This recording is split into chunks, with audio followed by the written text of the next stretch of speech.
So let me tell you how much I care. And understand the example that I'm going to use this afternoon, it does not come from within the Catawba County school system, but also understand it's something that's symptomatic of a complacency that's not unique to North Carolina or any other community in this nation. Earlier this year, I became knowledgeable of a young lady by the name of Victoria Stillwell. Victoria distinguished herself in a variety of ways as a young student. I published an article about Victoria in our Visions newsletter. I sent that article to 104 staff and teachers at the high school Victoria attended, congratulating them on the part that they have played in her success. I asked for information on other students that might be achieving, other students that we could highlight in our newsletter at no cost, no obligation to anybody, just something to inspire those students to take additional steps to greatness. I received no replies. On a separate occasion, I became aware of one of Hickory's community leaders, and I noticed his email address indicated he was associated with the Hickory Public Schools. I contacted him.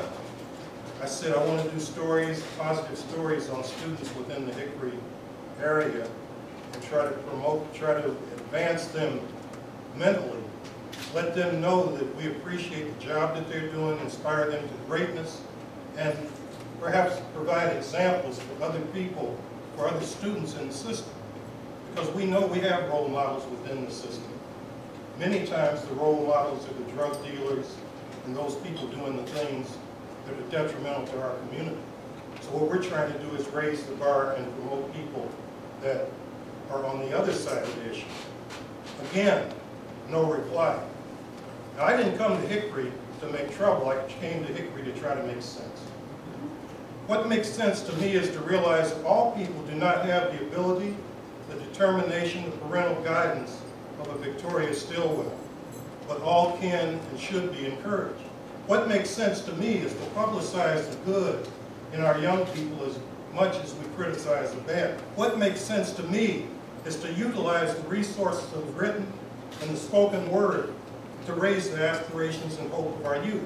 What makes sense to me is that when 105 out of 105 people licensed to teach and inspire young people have forgotten the kindergarten lesson of thank you, one can conclude that there's something wrong in the system. What makes sense to me is that if we keep on doing what we've been doing, we're going to keep on getting what we've been getting.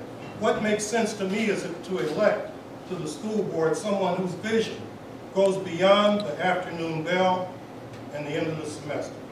Each of us has the opportunity to make a difference. As I mentioned to the congregation at the church I attended today, each of us is artistically appealing, beautifully bred, completely capable, divinely destined, extraordinarily endowed, fairly fascinating, and generously gifted. Please give God and yourselves a great big round of applause.